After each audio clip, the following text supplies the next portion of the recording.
Continuando con el programa, tenemos a Danielle Antonellis con el problema invisible de los incendios estadounidenses en un contexto global. Danielle tiene una licenciatura en Ciencias de Ingeniería Civil y una maestría en Ciencias de Ingeniería en Protección contra Incendios del Instituto Politécnico de Worcester. Fue investigadora de sistemas de suspensión de incendios y asesora técnica en Johnson Control. Fue consultora senior en seguridad contra incendios en ARUP, con sede en Estados Unidos, Reino Unido y Hong Kong. Actualmente es la fundadora y directora ejecutiva de Kindling. Un aplauso, por favor.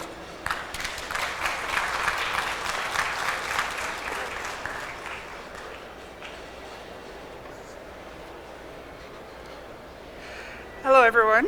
It's lovely to be here in Mexico with you today, and I'm very excited to be able to share some of our research in the invisible fire problem in the US, and to maybe have some conversations after the talk about what this might mean in Mexico. So today I'll be going over a quick introduction to kindling, talking about the global fire problem and informality, and then going on to talk about our specific research in the US. And then finally, like I said, hopefully there'll be lots of discussion after the talk about fire safety for all in Mexico. So at Kindling, our mission is to really address fire safety inequalities. So we're really focused on trying to understand how fire affects different communities and how those consequences impact their lives beyond just deaths and injuries. Our organization is quite new. I'm the founder. We started in 2020, but we've been very busy in the last 2+ years. And at Kindling, we have 4 key pillars of work. We work on research, advocacy, education and training, and we also do pilot projects where we bring theory into practice. So let's jump into the global fire problem. Estimates of lives lost from fire vary drastically. The World Health Organization estimates up to 300,000 lives are lost annually from fire. If we look at this in a global context, that actually means that 5 times more people are killed from fire than all natural hazard-related disasters combined. And if we start to look at where those deaths are happening, there's a very clear picture. 95% of deaths occur in low and middle income countries. And you can see on this slide, the shading in the back with the lighter orange shows low and middle income countries, and the blue shows high income countries. I'm going to go through slides very quickly because I have too many, but hopefully it's okay for the pace. So I like to use this term fire as a black elephant. Some of you might have heard of a term, a black swan, which is a rare, hard to predict event. It's often used to describe things like the COVID pandemic or other events that happen and catch us by surprise. But when we look at fire, it's actually an elephant in the room. It's very easy to see. And as fire safety professionals, I'm sure you can walk around this building and start to point out the different fire hazards that you see. And so it's very obvious. But often it's not dealt with very strongly. It's often neglected in the kind of agendas of development. So it's kind of this black elephant where it's an elephant in the room, but it's treated like a black swan. It's not actually treated like something that needs to be addressed all the time. If we look at the global distribution of fire safety engineering as an indicator for fire safety development, we can find out that despite 95% of fire deaths occurring in low and middle income countries, only 12% have any type of institution relating to fire safety engineering. Mexico is one of them. And I do want to shout out to the Society of Fire Protection Engineers that has a booth at the expo this week. And that's a really good institution in Mexico for fire safety engineering. And so when we start to look at this global fire problem, something we must acknowledge is how emergent fire is and how contextual it is. Fire is not the same everywhere. There might be physics that unite it, but actually fire is shaped by local development, local culture, the ways that people live. And as much as 80% of fire safety, or of the built environment, is not regulated by building and fire codes and regulations. So when we look at the emergence of fire risk, we can look to statistics at the global level, such as 61% of the world's workers earn their wages in the informal economy, which is not regulated by states. 90% of urban growth is occurring in emerging nations. 100 million people are forcibly displaced globally. That was 80 million until the recent Ukraine crisis, which bumped these numbers up significantly. And 1 billion people live in informal settlements, which I'll talk more about in a few minutes. So what is informality? What does it mean? How does it relate to fire? Well, if we just look at this image alone, we can see this is a settlement called Karail, an informal settlement in Dhaka, Bangladesh. You can see a woman carrying water because they don't have access to running tap water. You can see the construction is flammable, in this case it's not flammable materials, it's corrugated metal, but often there are many flammable and combustible materials. And if you look at the green piping on the right of the screen, that's actually gas piping. So electrical connections are commonly talked about as informal in these contexts, but there's also gas connections and other very scary materials and distribution networks of energy. And we can't quite talk about informality without talking about energy poverty, which I won't get into too much today, but it's a really important topic if you're trying to understand what types of ignition risks exist in these settings. So I normally would read this, but I can't quite talk on the mic and look up at the screen. So hopefully you can see this quote behind me. This is my favorite quote about informality, and it's really talking about the fact that informality is reflection of the state's lack of resources and support. It's often about how people get things done when they don't have access to other ways of doing things. In other words, it's people solving real-world problems. So at Kindling, it's very important in our work that we don't try to kind of challenge the very fabric of where informality comes from. There are other people that do that work, but in our work, we're very much dealing with these realities and trying to understand how you can improve fire safety given the very difficult realities of these contexts. And as I mentioned before, there are informal economic activities that we need to think about as well. These are often happening in the same spaces as informal settlements, but then there's also marketplaces and huge areas that are totally focused on commercial activities and not housing. I was recently in Somaliland doing a project where we looked at informal marketplaces. A fire had ripped through the biggest marketplace and caused $1.2 billion in damages, completely undermining the economic development of the location. I think 40% of tax revenue was lost overnight from this fire. So some of these fires we're talking about are massive loss incidences impacting not just people's lives, but also urban infrastructure, economic development, and many other agendas that it's undermining regularly. With the informal economy, 90% of small and medium enterprises globally are actually informal. So the informal economy is the norm, it's not the exception to the norm. And when we talk about housing, we quickly go on to talk about informal settlements, which are really areas that are residential and they don't have security of tenure. They often lack or are cut off from basic services, and basically as a rule, they don't comply with building regulations.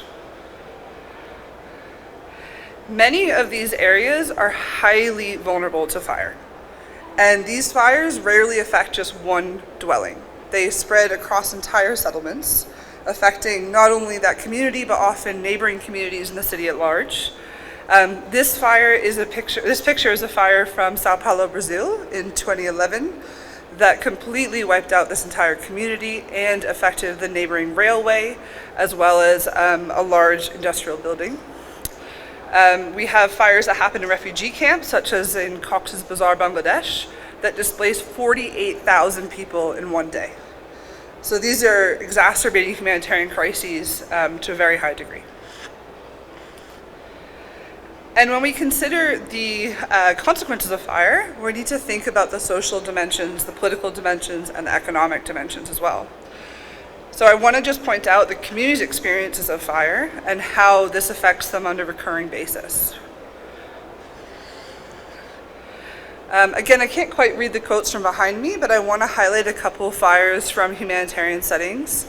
On the top right, there's a quote from a woman, a Yazidi woman, talking about a fire that happened in Duhok, Iraq. And she explains how the fire was basically more traumatic than the attacks from ISIS.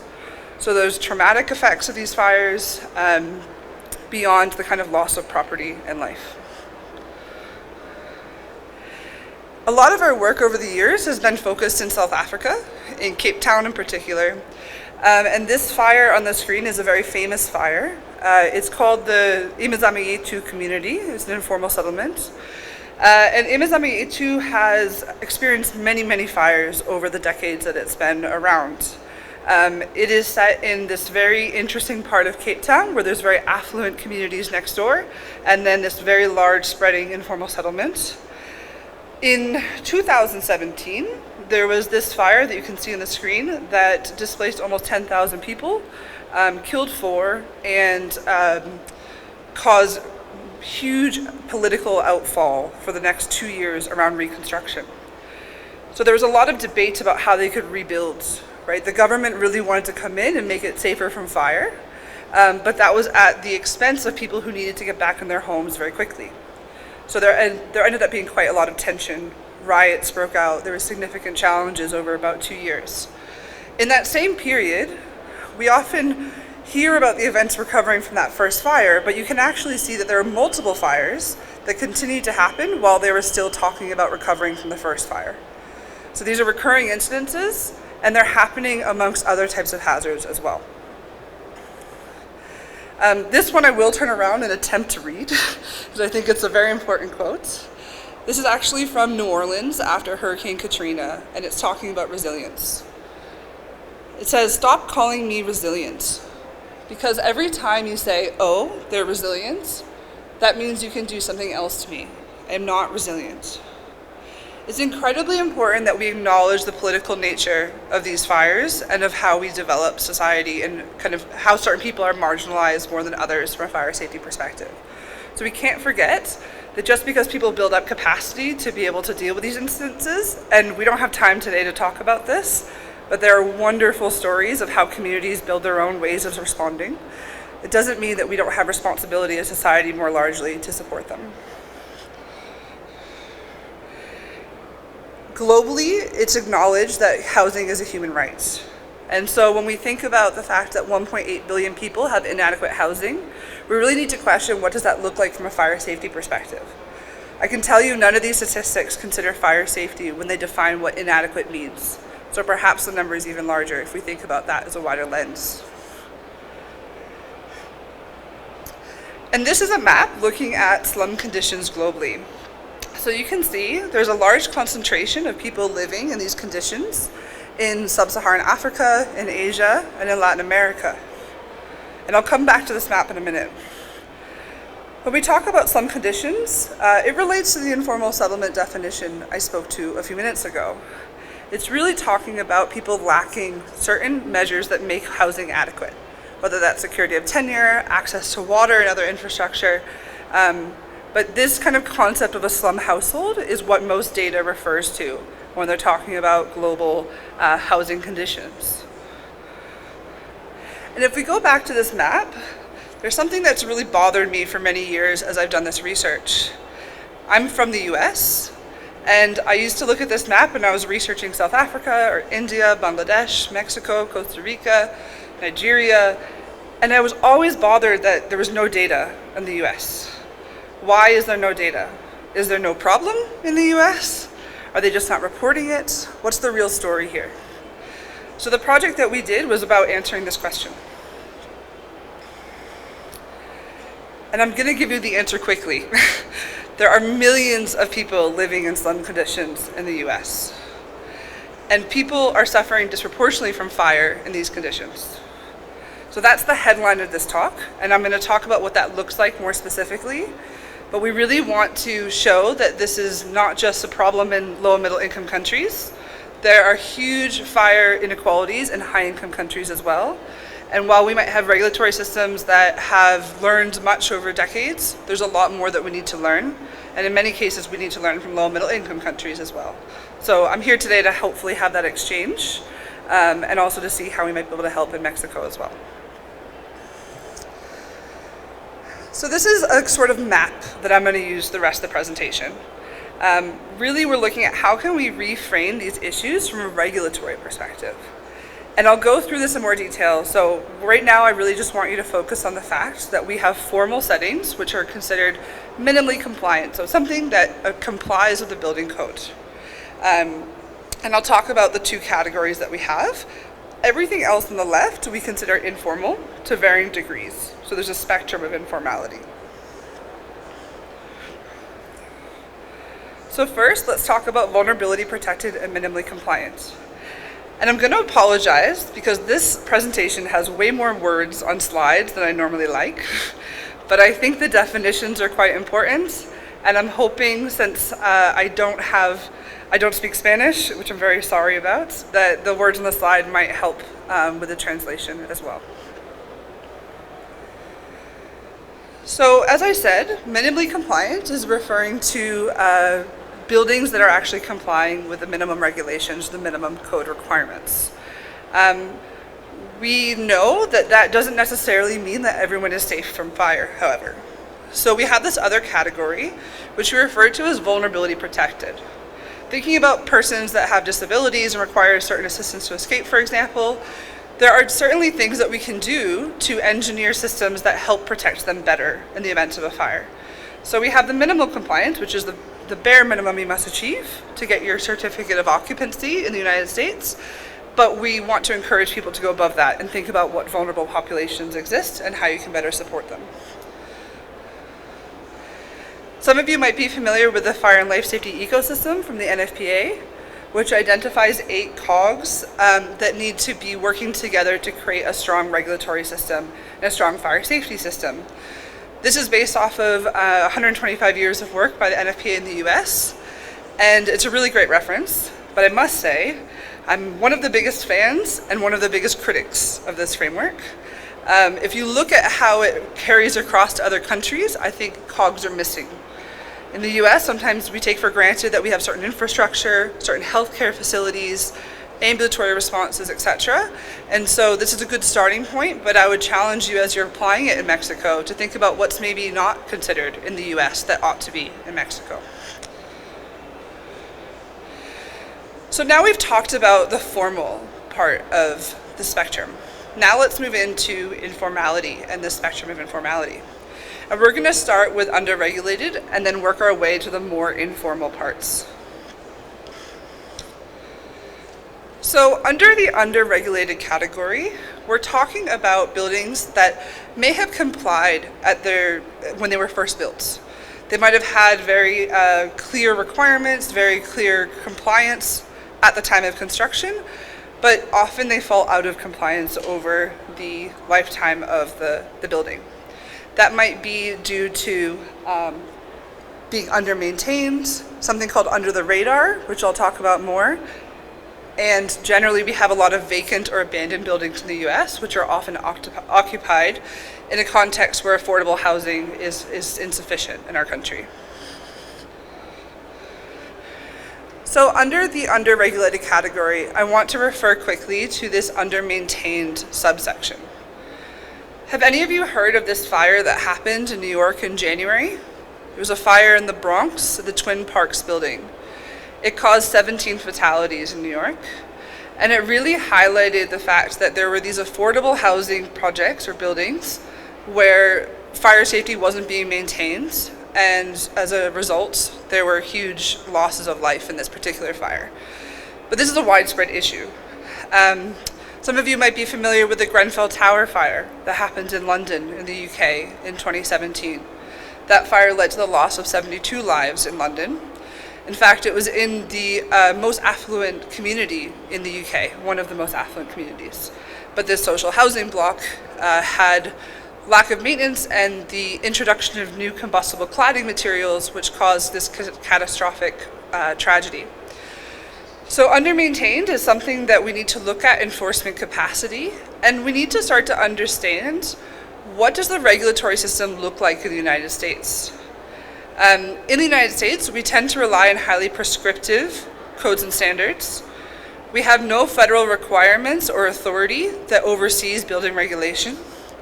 There's no national building code. And generally, it's quite difficult to understand fire safety at the national level.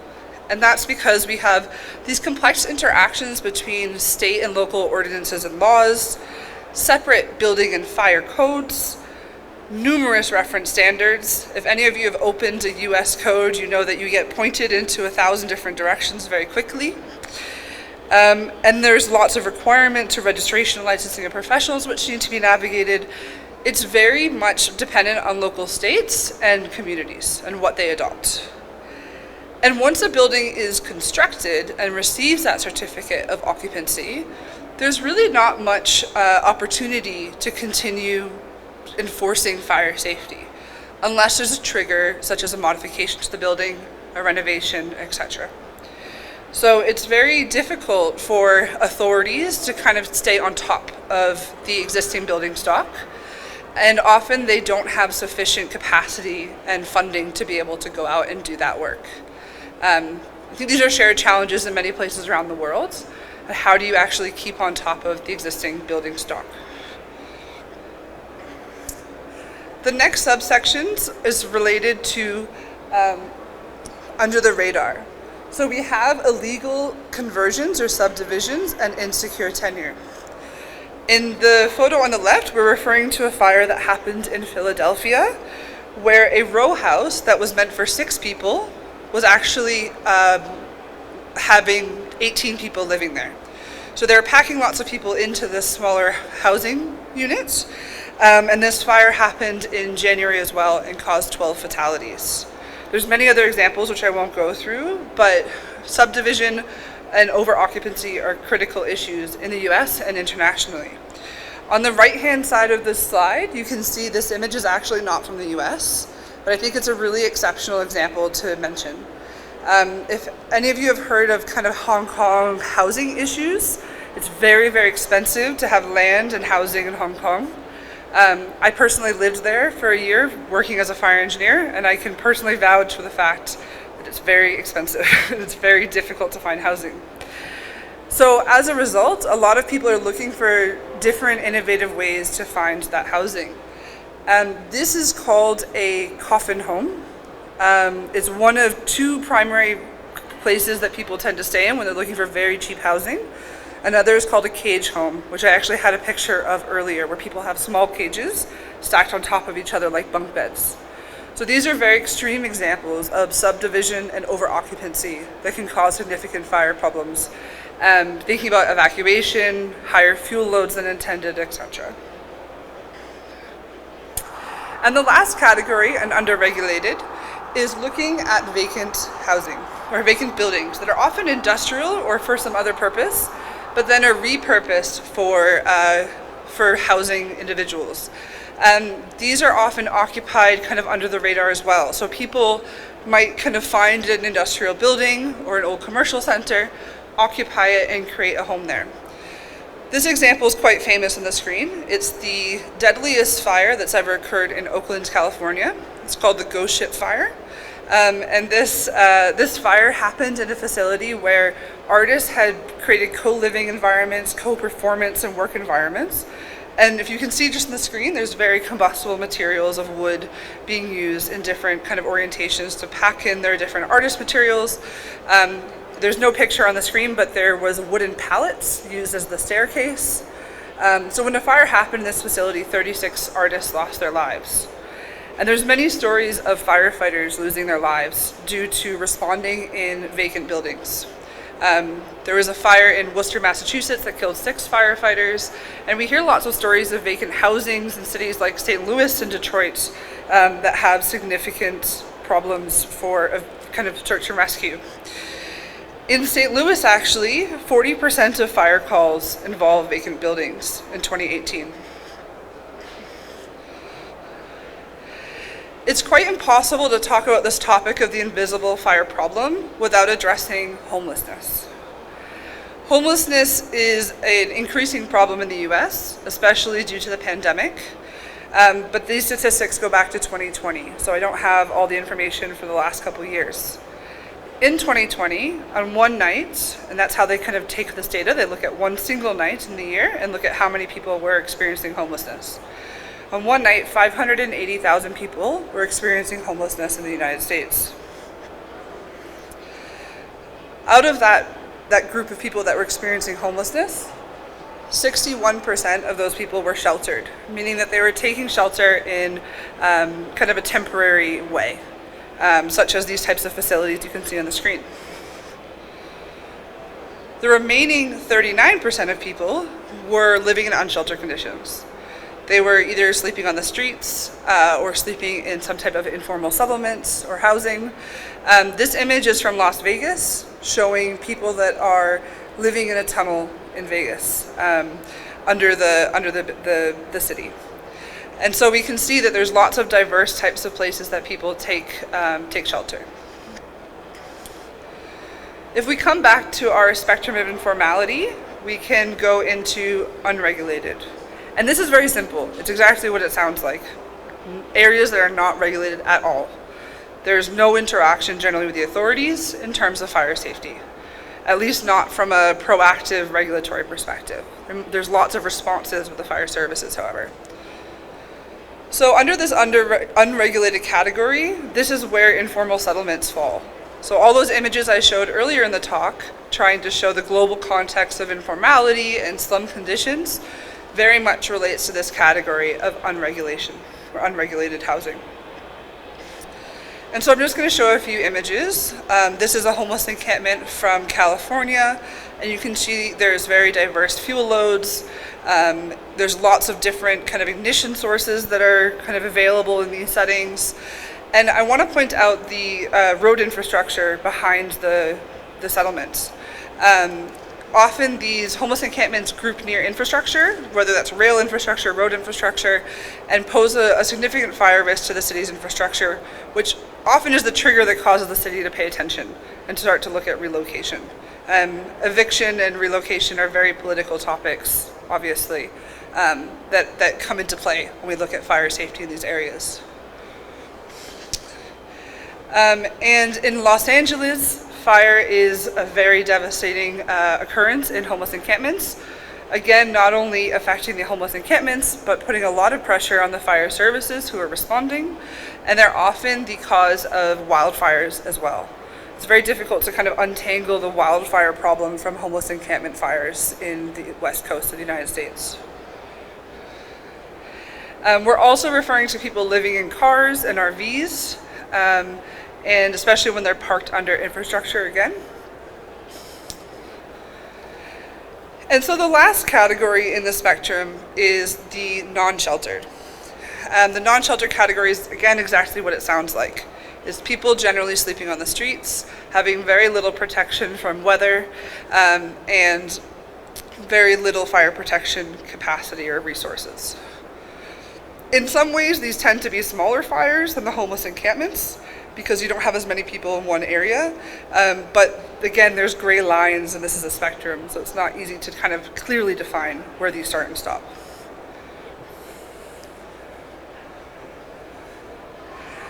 So when we look at the relationship between shelter vulnerability and fire risk, we can look at this graph as a very generalized view of it. We have fire risk as an indicator of the credible self-sustaining fires occurring. Fire resilience is the reflection of the robustness of shelter given potentially harm-inducing fires. In other words, it's the inverse of vulnerability to fire. So the resulting risk to life from fire is what we're looking at in blue. And as you can see on the x-axis, we have this spectrum of informality that we've been showing the last few minutes. So as we go to the right, we're talking about more formal, more protected settings. And on the y-axis, we're talking about fire risk. So it's no surprise that as you become more formal and more protected, fire risk tends to go down, the risk to life goes down, and resilience goes up. A very simple relationship between the different factors we've looked at. But the question then is, does this tell the whole story? Again, I'll give you the shortcut to the answer. No, it doesn't. Actually, when we talk about fire risk, we need to look at the relationship between the shelter vulnerabilities to fire, and human vulnerabilities to fire. And we need to look at specific attributes that contribute to these vulnerabilities. When we're talking about human vulnerabilities, we're very much talking about the populations living in these different shelter and housing environments. This screen has a lot of very small words that I don't expect you to be able to read. The person behind this work is actually sitting in the audience. Sandra here is one of the authors. We'll show her picture in a minute. And she did the work on human vulnerabilities to fire for this work. So I'm not going to get too into it because I think if you're really interested, you should come talk to Sandra. But generally, the headline here is that there's very little literature that looks on the relationships between shelter vulnerability and human vulnerabilities to fire together. On the right hand of the screen, you can see this table where Sandra has mapped the literature looking at the human vulnerabilities on the kind of upwards and downward side, or the rows, and the columns are looking at different shelter aspects.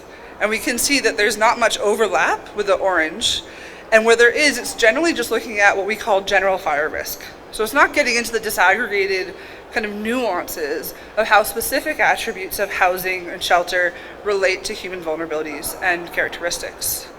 There's a lot more work needed in this area, but there are very distinct relationships that exist between poverty and income and fire, for example. Often what we see as well is because there's a lack of data, a lack of literature, people have gone to rely on neighborhood level assessments. So rather than looking at specific housing typologies, what they'll do is look at entire neighborhoods and explore fire incidence data, information around census kind of data, and other types of sources to create kind of wider inferences about how fire risk varies with certain characteristics, which is a good start, but it doesn't help us get into the details of how this happens at specific typology level and therefore what strategies can be used to reduce fire risk. So the talk's title is The Invisible US Fire Problem. And if you live in a city that I've shown, this might not feel very invisible. You can see the flames or the smoke going over the city at certain times. But when we look at a national level, it's highly invisible. We see that fire data doesn't talk specifically to this issue. And if you look at US fire data over the past 40 years or so, it tells a very good story. One that we should be proud of. It tells a story of a 40% reduction of fire deaths in the country, which is very much a reflection of improvements in the building regulatory environment, the distribution of smoke alarms, improvements in healthcare and ambulatory facilities, fire response, etc. But when we look at just the general trends and don't look more specifically at who is experiencing this loss, we miss a big part of the story. And it prevents us from actually driving these numbers much lower and making sure that certain communities aren't affected much higher than others. In the United States, we depend on these two data sources. The United States Fire Administration has a data source called NFIRS, and the National Fire Protection Association has an annual survey. These two data sources do not, unfortunately, give us what we need to be able to explore these more intricate relationships that we're talking about. They don't talk about the socioeconomic circumstances of property owners, maintenance or upkeep of the property, characteristics of the environment, etc. So when we go back to this question, are these US fire problems invisible? The short answer is yes. They're highly invisible when you look at it nationally and even at the state or local levels. Only if you're intimate with the specific fire incidences, as a firefighter, for example, will you really understand how prevalent these incidences are and the need for addressing them. And so if we come back to this fire and life safety ecosystem, and we start to say, what does this look like in these types of settings, whether it's underregulated, unregulated, or non-sheltered, it's a disappointing story where you start to draw X's through different cogs. And as NFPA says, as soon as one cog is out of place, the whole system starts to fall down. So when we're talking about fire safety in these unregulated environments, we need to think differently. One, we want to help to formalize and improve fire safety so that it can be more accessible to everyone and everyone benefits from the regulations. But two, we also need to acknowledge that people are living in these realities now, and we need to help them now in these situations. So looking at kind of fire services responses, public education, and critically, what communities are already doing to protect themselves from fire and how those lessons can be shared, are really what we look at when we talk about unregulated fire safety. Again, another slide with lots of small words, but this is from our report, so if you're interested in looking at it in more detail, please download it. I'll give the QR code in a minute. We really want to identify these critical gaps that exist. Sandra also made this iceberg, which I quite like, which is looking at what is kind of known, a known gap, and what are unknown gaps. So what are things that we don't even realize we don't have yet? What are things that in informal settings and formal settings are currently completely out of our ability to kind of look at the data and grab that information now? It's really identifying areas for future work. What data needs to be collected and what research needs to be done. So in summary, what is needed next? Well, we need to tackle these problems holistically. We need to improve fire safety across insecurely and vulnerably housed populations. We need extensive data collection, especially where these data systems that we currently depend upon do not allow us to look at these issues in more detail. So we're talking to NFIRS and NFPA, looking at how we can actually start to expand their data systems, as well as looking for complementary data collection. As we've talked about, this problem is multidimensional. It requires collaboration with many different stakeholders, whether it's the housing authorities, the fire services, social services, healthcare, the list goes on and on. And funding opportunities really need to acknowledge this invisible fire problem and start to integrate it into the way that things are done across multiple projects. If you're interested in downloading the report, which has a lot more detail than I've been able to squeeze in, despite me trying to get as much in as I can, you can download the report from this QR code. If this isn't working, you can also just go to the NFPA website or to the kindlingsafety.org site and download the report from there.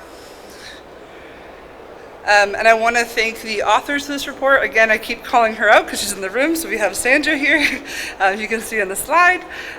Brian Meacham and Charles Jennings were also authors. This work was sponsored by the National Fire Protection Association, NFPA. At Kindling, we're quite lucky to do a lot of work with NFPA. And special thanks to Brigitte Messerschmidt, Megan Housewright, and Marty Ahrens for their support on this work. And I want to finish with one last point. So as we said before, housing is a human right. It's acknowledged as a human right. So what does that mean for who's responsible to ensure housing is safe, right? Actually, it's everyone's responsibility. No one stakeholder can improve fire safety or ensure adequate housing. It requires significant collaboration and coordination and support, and the fire industry, urban development practitioners, and housing authorities and practitioners have significant roles to play. So I suppose I'm really kind of turning this back to the room to say, what are you doing to kind of work on this issue in your work? How can we help you address it better? And what can the industry do to respond more generally? And finally, this is focused on the invisible fire problem in the US. We're really keen to understand how fire safety for all can be ensured in Mexico, and really hoping to have some conversations with you all after the talk. Thank you very much.